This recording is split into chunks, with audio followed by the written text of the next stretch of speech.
Welcome to Witch Hunt, where we explore important global issues that often go unnoticed. I'm Josh Hutchinson. And I'm Sarah Jack. We'll be speaking with Andrias Musigeni Mangundu, a registered nurse who's on the front lines of a battle against both dementia and dangerous witchcraft accusations. Andrias shares his personal experiences and the challenges he faces in raising awareness about dementia in Namibian communities where the concept is often misunderstood or completely unknown.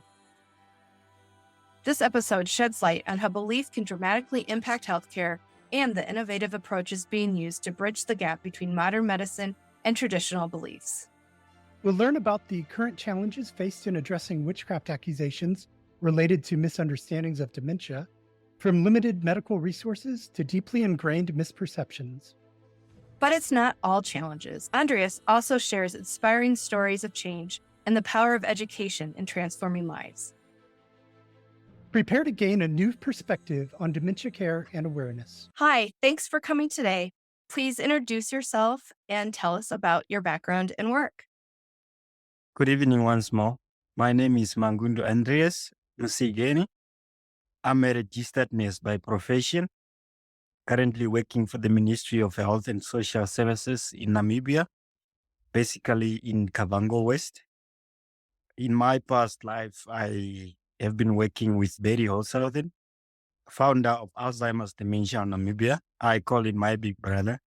He's the one who trained me into the field of dementia, and he helped me found the greatest joy and pleasure in health for me to further become a registered nurse that I am. The first time we met, I was just working as a translator. Our meeting is how we met. It's based where this discussion is based on. So after we met, then he introduced me to what dementia is. Then me being inquisitive, I decided to dig more deeper because I could relate. And what would you like us to know about your home country, Namibia? Yeah, maybe in the context of the discussion, I would either say that Namibia is quite a beautiful country.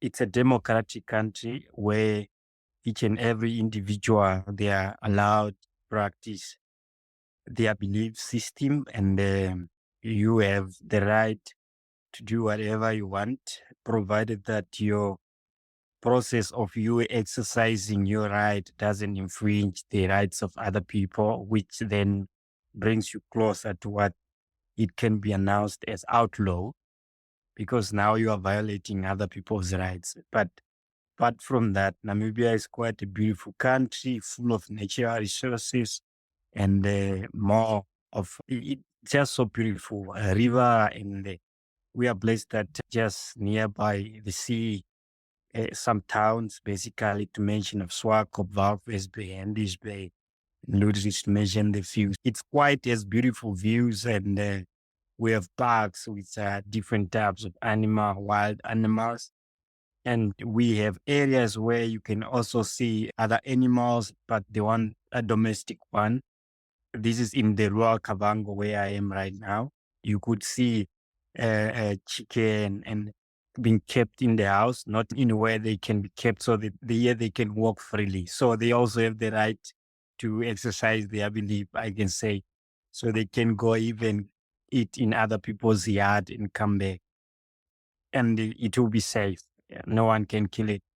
And so the life is normally more of Ubuntu. So I am because you are. So basically, it's a philosophy that is based on looking after one another.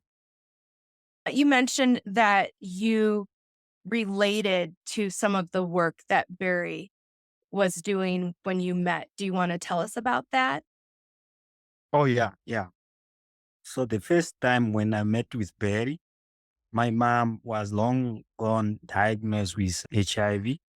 But the years back, people were lack in terms of knowledge regarding this disease. No one had the familiarity to say that this type of behaviors is associated with HIV and AIDS. So then she suffered a lot of symptoms due to disease, not being treated, not being put on medication until one time when she was pregnant with the last born, which is my last born brother, but who's no more now. She went to the hospital because they need to establish baseline for the safety of the mother and the baby.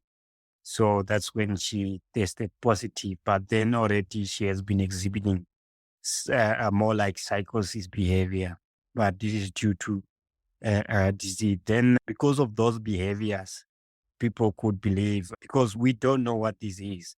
And Namibia, it's one of the African country where normally we don't ask questions, but we look at certain things and we want to answer what we are looking at, but we are not looking for questions. It's just ourselves looking at things. We want to explain what we can't explain. So there's always one universal answer that we can relate or attribute that to for a better understanding. It's either one being bewitched, that's why they are behaving in such mysterious way, an unfamiliar way, or either that particular person might be a witch. So it depends in the situation and your background, the person that is victimized, how you are. Do you have something, or are you just naturally poor to the core that then you could basically either mean you are bewitched or you are a witch? So in that context, being saying, when I met Berry, he first met my brother, then my brother referred him to me based on the condition of our mother. And by then my mother shifted from our maternal place. They were hiding somewhere far village. And then I was left behind alone where I need just focus on the way out, prolonged way out, to say at least one day I should be able to liberate them, rather than me also crying like an orphan that doesn't know what to do next. But at least I should sail somewhere and be able to look for them a rescue plan. So yeah, then when he told me and he was busy telling me the signs and symptoms of dementia, and my first answer was that no, that is witchcraft you are talking about. That's not dementia. We call it witchcraft. He said, no, I know what witchcraft is, and this is dementia. I said, no, but that one that you are saying now is witchcraft. Okay, those are signs for someone being bewitched or someone who's being a witch, according to the culture and the belief system and what has been known so far. Then I started to reflect back. I'm a fan of old people. I like old people because I remember one time there's this old granny. We are not biologically related, but as I said, we live in a community where one can freely go even a kilometer away and be friends with those people, then come back. So I'd be friends with one of the older men. He was doing with traditional meds with her, and I always like sitting next to him while he's making those traditional meds. So he liked doing it and he's singing. And the songs that he normally sings, those are the things that I like. So it keeps me closer to them because it's more of therapeutic to me. So one reason why I like so much about the old people, because the only time that you get spent with them is fun and you have learned practical experience about life. So then some of the symptoms that Berry told me, these are the same things I saw in the old man a few years before he could have died. And I said, oh, okay, then this is something that I need to pay closer attention to, because then I need to explain to my people that no, it's not what we think. It's not what we are explaining. There's another explanation that we do not know. Yeah, then I started to enroll in the UTAS, University of Tasmania, Australia, an online massive learning course, Preventing and Understanding Dementia. Then I began to understand more and more and more what dementia is. Then that inspired me to become, as equal as Berry, an advocate for people living with dementia and perceived as witches. So, yeah, and that is a knowledge that is quite challenging so far. let alone in the community, but still even in places like the Ministry of Health or health facilities, or amongst the healthcare workers or the health practitioners. They also lack the practical experience in terms of this disease. In my university fourth year, I decided to do a research based on trying to understand whether undergraduate students, nursing students in this case, do they understand the provision of care that is being rendered to people living with dementia when they are admitted in acute hospital? Is it a dementia-based nursing care, or it's just a generalized type of care? So that was the ideal purpose. So then the result of the study, I could have picked up that people lack the knowledge.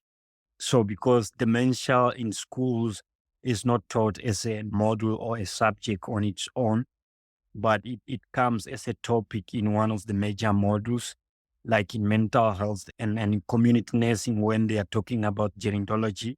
So it falls in this. So people might pay, or maybe that's a reason then people pay less attention to it. Because when they are providing the care, their care is influenced by the following aspects: the culture and their belief system and the religion.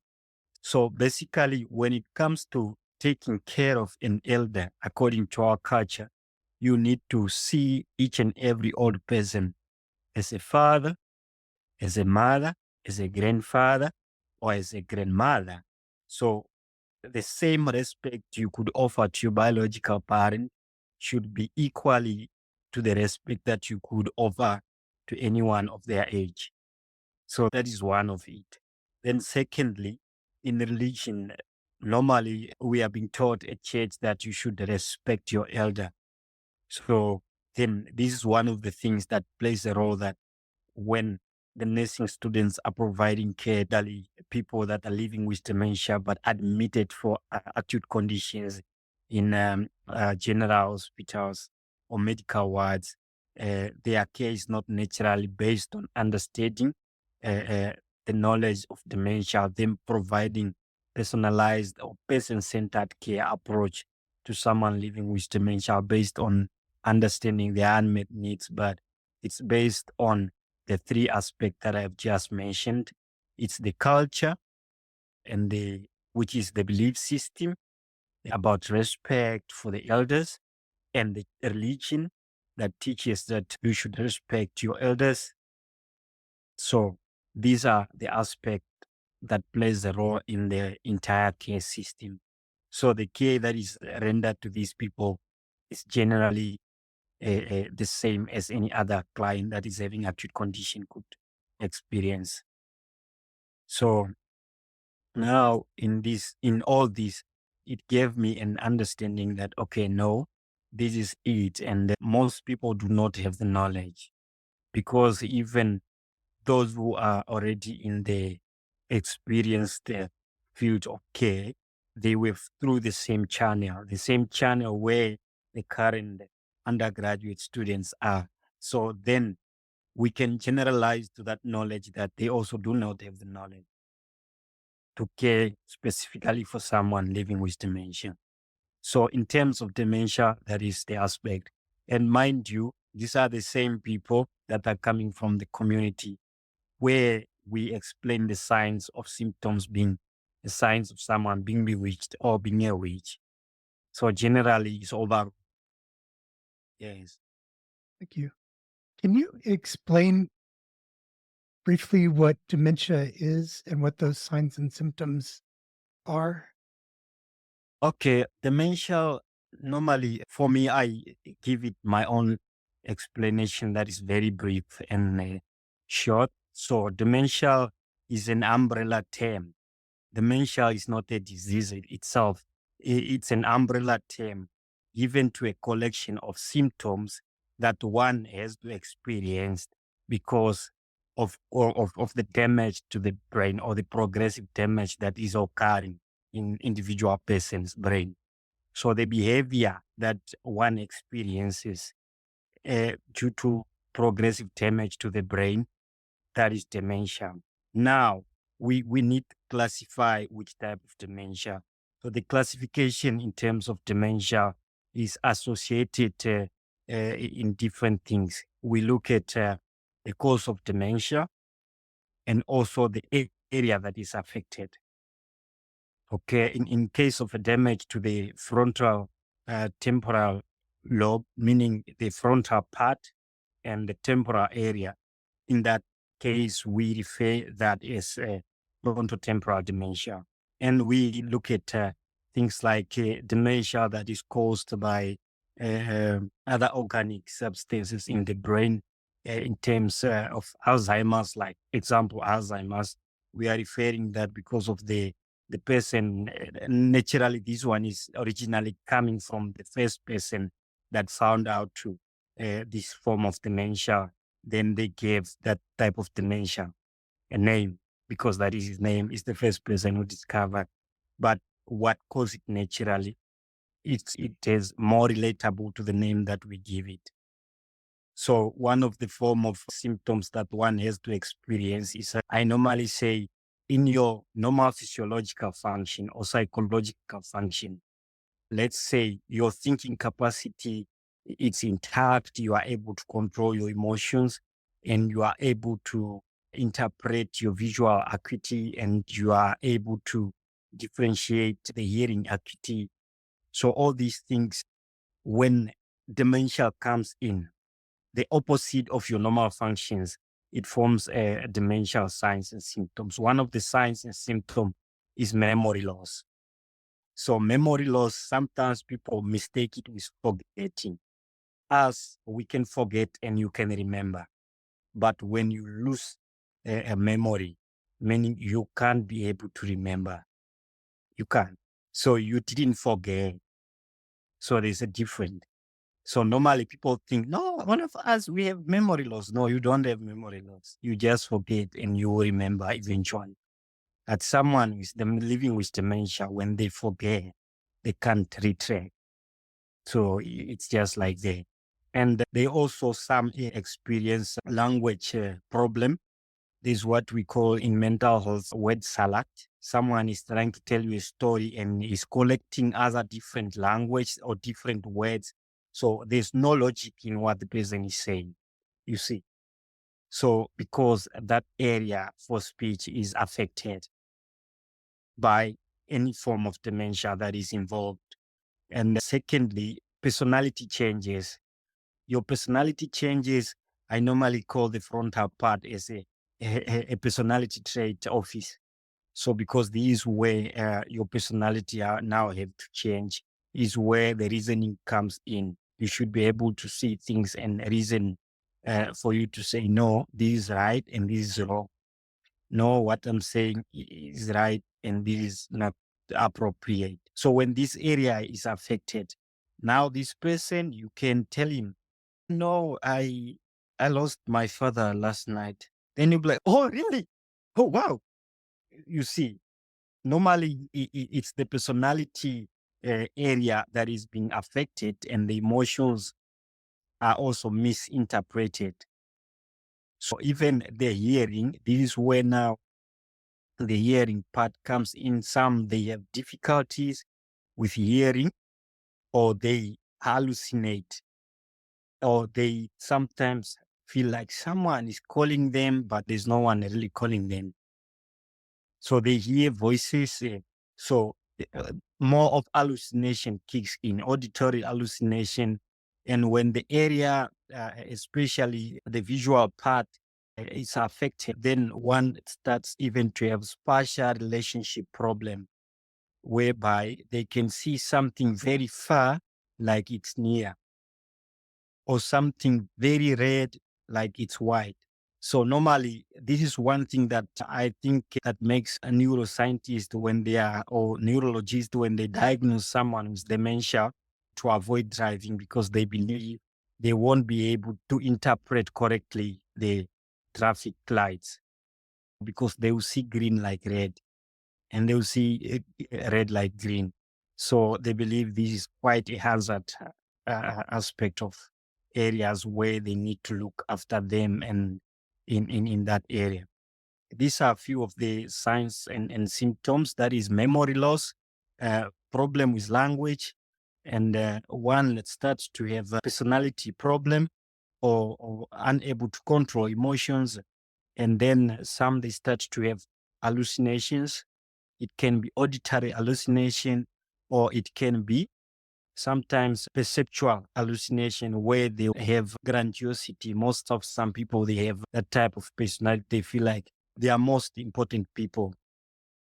When someone is saying they are most important people and they are not even close to anything that is in that definition, you start to argue. That makes it worse for them. It's basically to understand in all this aspect. If you look at it, you can see that the first person to know that this person is living with dementia is the person himself that is living with dementia.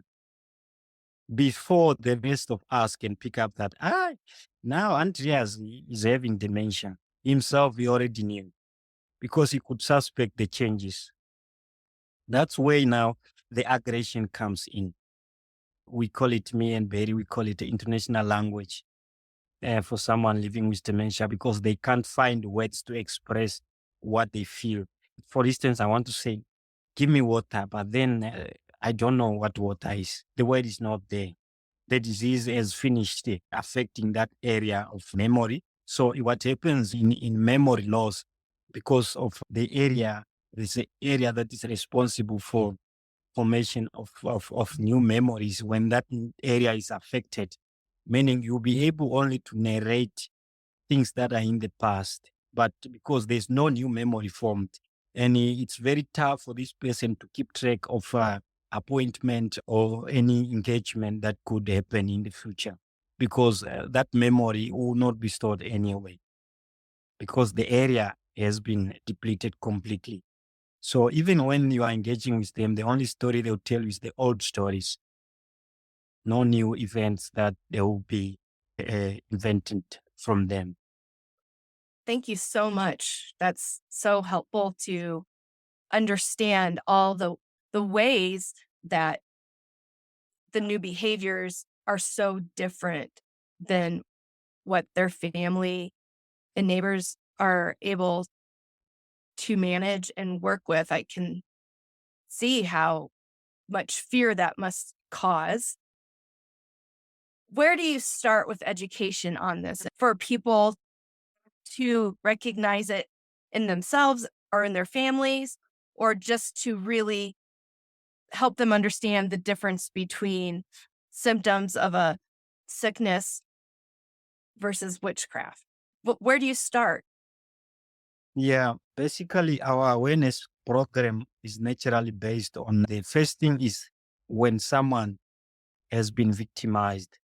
It's very tough for people to be interested. And honestly speaking, last time I checked, in most of the researches, there's no word that is in our vernacular in terms of dementia. So dementia is only the only word, but we don't have it in our vernacular language. So now, even if you are to translate it to them, you need to give a description, because there's nowhere in our vernacular language that means dementia other than a description. So now, starting awareness normally starts when a person is victimized. In this case, we come in, we normally sit with the family that has been closely staying with this person most of the times, at least for the past few 6 or 3 months. They could have picked up in that duration, because picking up someone living with dementia, picking up something is wrong with them in a day might be impossible, because they watch out clearly, because they know what's wrong with them, and they know if you are to know what will happen to them. Like in the context of Namibia, the rural Namibia, that is more of it. People even fear to get the diagnosis because of what will happen to them. Our awareness starts with at that point. We come to the house where person is victimized. We sit with the family. We ask them the behavior of the person. They tell us the behavior that they have noticed in the past few months, weeks, years. Then after that, then we asked, has this person been like this in the past years? They will sometimes say, no, this person was a teacher. He was a principal at a certain school, but now he can't even read. Or he can read, but he can't comprehend what he's reading. Said, oh, okay. So then they'll tell you more and more. Then after you have understood that this is what is happening, you explain to them now. You say, okay, it's fine. We have heard you. So we normally used to work with a poster that has signs and symptoms on it. So we put it there. Then I step in normally in our vernacular language. I translate symptom by symptom, symptom by symptoms. Then you see they are nodding step by step. They said, yeah, that one exactly. That one exactly. So you say, okay, all these things you see here, the person is not possessed by an evil spirit. The person is not a witch. The person is not being bewitched. The person is living with a brain disease. That at this point, we do not know which form of brain disease that is having. But we can advise you, take the person to the hospital, request for a brain scan. Then they can send the person to Windu because it's only done in the city of Namibia, where we have, I think, only one neurologist that works, I think, twice in a week at a state hospital. So that's what we normally advise them. Then we also ask them what are the challenges. Like, for instance, they say, no, he's always angry or he's always calling out names of the dead. And these people he's calling, people died long back. Then we explain to them, like I said, because, for instance, now we are speaking, the two of us. Maybe Andreas died last year. By the time Andreas died, I had dementia and my hippocampus was affected. And there's no new memory was formed by then. So the only memory that I have of Andreas is that Andreas is still alive. You come to the house, especially our elderly, they normally have a small container of traditionally brewed drink called shikundu. It's normally an interval meal in case there's no pub or in that time, so they can drink just like juice. So that's something that they can fit in throughout the day. So they will tell you, oh, you are here. Who are you? Say, no, I'm Mangundu. Oh, you are Mangundu. Andreas was here. I told him to drink from the shikundu and he must leave for you. So you can check. Maybe he left, but I told him to leave for you. Check so you drink if it's there. But you now, you know, most Andreas died. Okay, Andreas died. Now in this kundu, meaning someone who died long back came and drink in this kundu, and the same kundu that this old woman is asking me to drink. And how come that this person is still able to interact with Andreas who died a few months ago? They conclude in such perception that no, maybe this woman is responsible for the cause of Andreas' death. Andreas is back, busy haunting this woman. Now you see where the witchcraft and dementia is linked. So now we explain still to them that no, this is what happens in the brain of this person. And your brain, like Berry always used to come with a cell phone and you will lift it. Like you see my phone when you buy it, it's still brand new. But it has some few apps. But if I'll delete this app, I won't be able to take a camera. But now there's a camera, I won't be able to take a picture. Now I have a camera app in my phone. I can picture all of you. And when I'll go back to Swakop, I can show my wife that this is Andreas and this who that I took picture of, even after 5 years. But now if I'll delete them, meaning completely they are gone, I won't be able to show them to any of them. I won't be able even to show it to my wife because I have deleted. So that's what dementia does. So the area where someone's memory is supposed to be processed and stored for a long-term memory, it's not there. So there's no long-term memory. There's just the immediate things that happens there, then they are gone. So you cannot even have appointment. You tell him, no, tomorrow we have a meeting as a community. Then tomorrow, fully dressed very early morning. Yes, and then because of the disorientation also comes in, they can wake up in the middle of the week and say they want to go to church. And some retired long time, one day they'll wake up dressed and they want to go to class because they have been teachers, but they've been home, maybe pensioned 5 years back. The 6 years, one day is waking up, is going to class because he's late. He need to lecture. You see, what they have is just old memory, but they don't have a recent memory.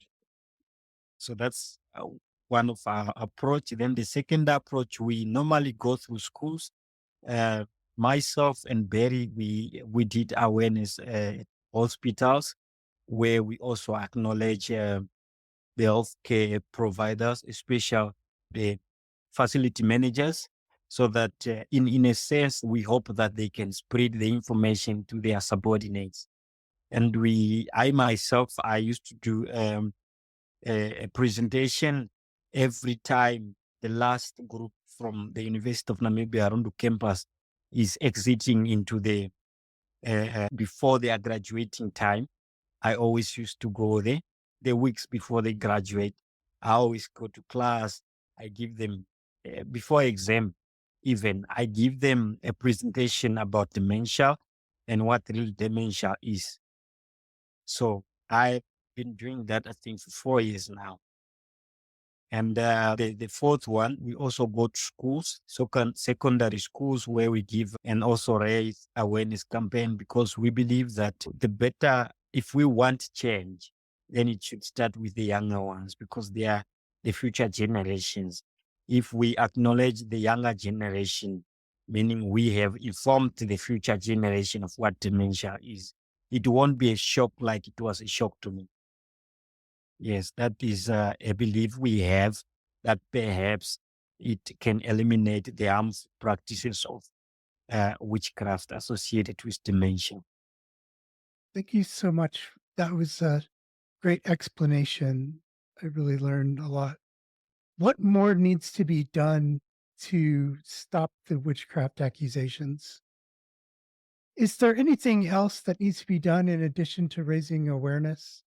Do laws need to change, or do other organizations need to get involved? Anything else that you need to see get done to stop witchcraft accusations? Thank you very much for the question. And yes, this is, like I said, witchcraft belief is a belief that has been practiced for many years. And people believe it as a science for them to explain the unexplainable, because they can't go to they don't have the knowledge to collect blood samples and run some tests. They don't have the knowledge of doing brain scans and be able to determine which area of your brain could have been affected and so forth. So they don't have all these aspects of things. So what normally happens in this case, it's understandable. Like I said, in my past experience as a student and up to where I am, the only place that I had that has a neurologist is Windhoek, and that's just one person or maybe two. So now the other thing is that universities, they are not even, they don't have a specialty in dementia, which makes it very tough. So we, as an organization, in terms of ADN now, we always have been tried to collaborate and as a discipline with other disciplines or organizations, but the interaction is tough. And like I always used to say to Berry, we can try to educate people and draw them closer so that they can know what dementia is, but they won't pay attention. So what we do, we just give a random awareness campaign sometime on a radio or on a TV show, because we know clearly people always wait until they are victimized. And I always say, for now, let's do awareness. When they are victimized, they will come. They will look for us and they'll find us. The Ministry of Health, especially the Deputy Minister, I myself, I was there with one of the team that I formed at the university, a small society called Dementia Friendly Free Society. We were in an office trying to give some of the plans we had on our constitution that we want to do. So we wanted a hand in from the Minister of Health, but it never materialized. And very personally, he tried to engage the ministries and very different ministries. He wrote letters, but to no avail. Currently now we are working tirelessly. We have a place somewhere at the village alongside the Trans-Caprivi Highway. So we are trying to establish a village there as a center for awareness and also as a figure for awareness and dementia area where one can go, and in case they can't find us, at least they should know a place where they can run to and seek more help, where they can be able to get us. So that place, it's still in the process. We are trying to make it not a ADN or not as Andrias or Berrie's or place, but as the community's place. So it should be community project, but it's hard because you are like imposing things onto them. It's not things that themselves have thought of and decided that, no, we want to form a dementia friendly village here. But you give them the knowledge, you give them the suggestion, then, but it's very hard. Like I said, everyone waits until they are victimized. Otherwise, the rest, they can say, yeah, no, we understand. No, that one is a very serious problem. We need to intervene immediately. But when you turn back, no one is saying a thing. So it was more like a chat with a friend. But we are trying. We hope that at least Ministry of Health and Ministry of Poverty and Eradication and Ministry of Education should intervene, should also interact, because dementia generally, it's affecting. When a person living with dementia is affected, then the surrounding people, they are also being affected. The kids that are living with this person are being affected. So how about their school life is affected? That is in my case now. My siblings couldn't go to school simply because of that. I was the only person standing in school. The rest dropped out. So until at a certain point where I have to fight, trying to push 2 to 3 back in school, but they have sat already home for quite some years, and it couldn't go well. Now, Ministry of Poverty and Eradication, someone living with dementia, we have a old patient grant that each and every elderly person is supposed to receive. Someone who's a Namibian at the age of 60, they receive a certain fund. But this person is living with dementia. They have a poor judgment. They don't know whether this is a 10 Namibian dollar or a 20 Namibian dollar. Now they want to buy a bread, maybe that's costing $10. They give a $20. Instead of waiting for a change, they walk away. Or they give the money, they forget to take the bread, they walk away. Without the bread, they lost the money. So that's a contribution to poverty already. Or they go to ATM card, the ATM where they need to collect money with their ATM card, and set it in, put in a pin, they walk away. They forget to collect the money and the card. And that has been happening more often. But people still say, no, just forgot, just forgot. But there's no way you can forget taking money from the ATM. So that's a big question mark. Then someone need to be looked through in that case. Naturally, that has been the issue on the ground, but we wish ministries and other non-governmental organizations that are involved in health or community development also to take part in this, at least to promote and create a friendly, free society in terms of dementia, that is creating a world that is conducive for someone living with dementia. It is a hectic world we live in. I may never know. Today, I'm the one who's saying dementia is nothing. Maybe little do I know that I've been living with dementia maybe starting from 2 years back, but the behavior will only be noticed, or I can only clearly pick it up when I'm in 40 or 50s.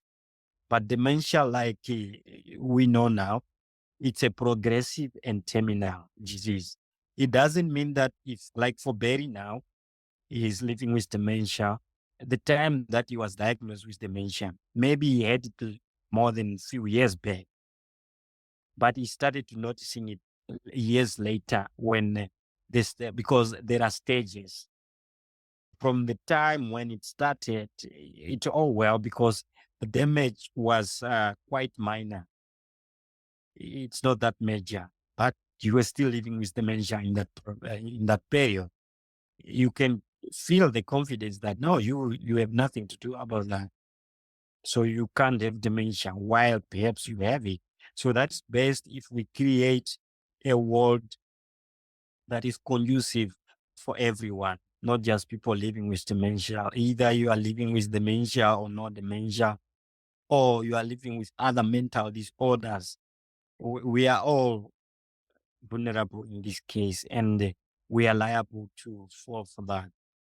So at least if then we prepare the ground for everyone to walk on it freely without being judged, without being stigmatized or ostracized because of the nature of their health status or mental status, social status, or anything that could divide them ineligible.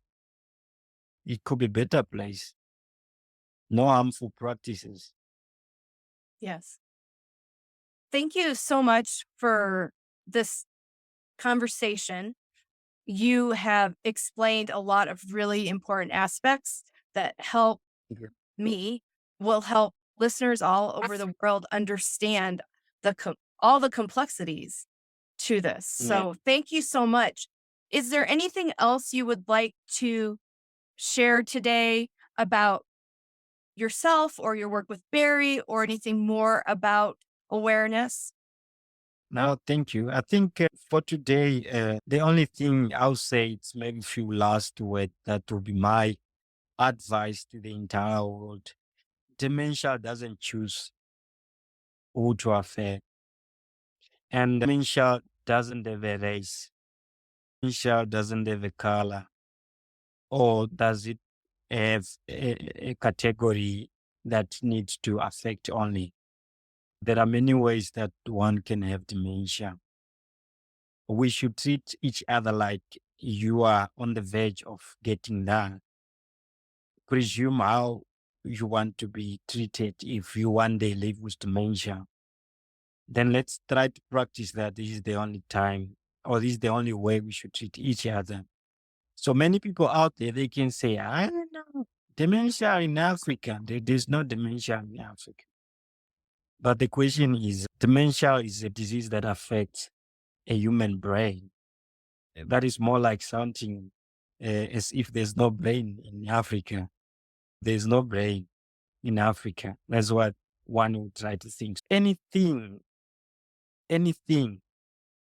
that affects whoever, as long as you are a human being, other people are eligible and they are on the verge of getting that. It doesn't matter the time when, but one day it might not be you, but someone close to you. So that's why we should always pay attention to one of the things that are a major world or a global impact.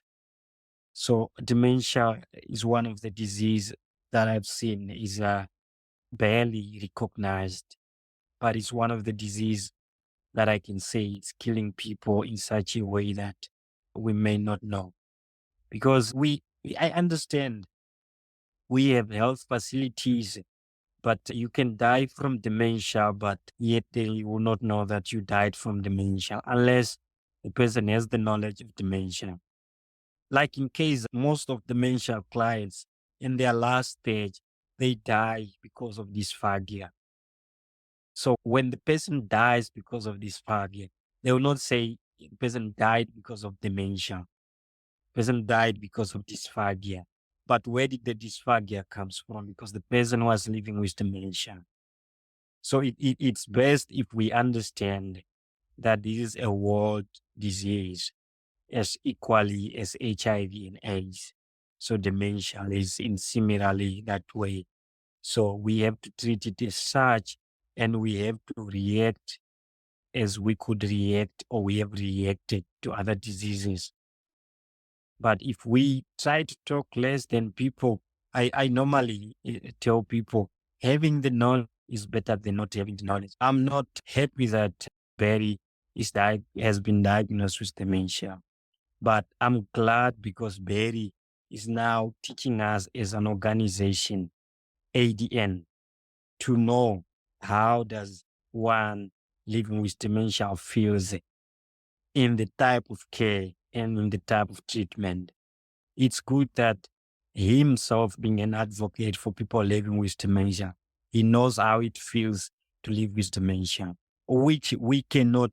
We can say, no, I understand, but you don't understand. You don't. That Berrie understand because he's living with the disease. He knows the stigma associated with it, and he knows the type of life he's living now. But the most important aspect of it is that he has understood, and the only education we receive from Berrie through Berrie's diagnosis and the way he lives his life is that he got the diagnosis earlier because he had the knowledge.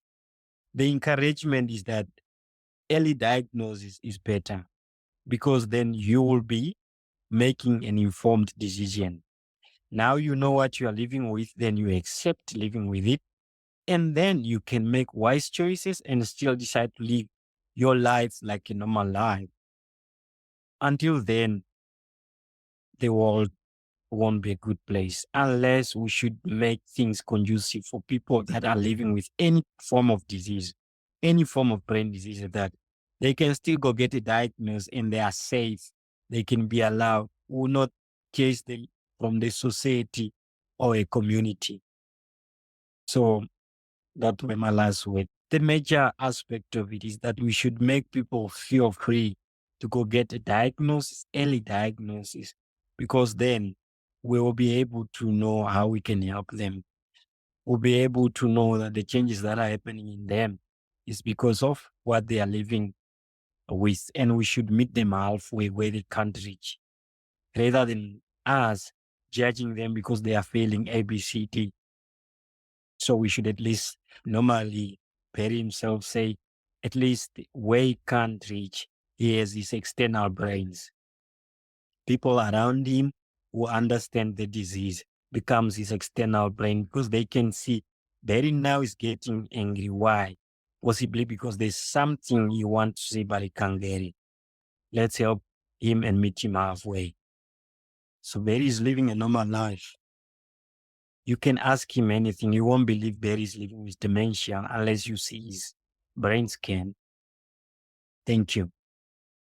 Thank you for that powerful message. This has been a wonderful conversation. Thank you. Thank you, Andrias. Sarah has this week's edition of End Witch Hunts News. Join us in Lancaster, England at the International Conference on Witchcraft and Human Rights, Past, Present, and Future, implementing Resolution 47.8. Resolution 47.8 is a United Nations Human Rights Council resolution that calls for focused effort to eliminate harmful practices related to accusations of witchcraft and ritual attacks. The resolution was passed during the 47th session of the UN Human Rights Council, which took place from June 21st to July 13th, 2021. Are you interested in understanding more about human rights, social justice, and ending harmful practices linked to witchcraft accusations? Don't miss the upcoming conference, Witchcraft and Human Rights, on September 19th and 20th. Highlights of the conference include panel discussions and researcher presentations with topics on modern pardons and exonerations for historical witch trials, modern witch hunt research and data, the spread of sorcery narratives, and the expansive impact of this crisis on vulnerable groups like children and the elderly. Hear from keynote experts Maluka Ann Medi-Drummond, UN International Expert on the Rights of Persons with Albinism, and Professor and author Owen Davies on the relevance of historical witch hunts to current human rights issues. Connect with activists, researchers, and policymakers committed to combating witchcraft-related violence worldwide. This is more than a conference. It's a movement to tackle this pressing human rights challenge together. There's also a very special event. The conference marks the launch of The Faces of Witchcraft Accusations, an international photo exhibition on September 19th from 5 to 6 p.m. at the Peter Scott Gallery at Lancaster University, featuring a wine reception. This exhibit offers a chance to engage deeply with the global stories behind the images, including photos from the Salem and Connecticut witch trials by podcaster and End Witch Hunts organization volunteer Josh Hutchinson. You can help Josh attend by supporting his travel costs through our GoFundMe campaign linked in the show notes. This gathering features presenters from across the globe and will have a worldwide influence on addressing UN Human Rights Council Resolution 47.8. Whether you join us in person or support our GoFundMe for travel and conference costs, your participation is vital. Register now or find the link in the show notes to support our efforts.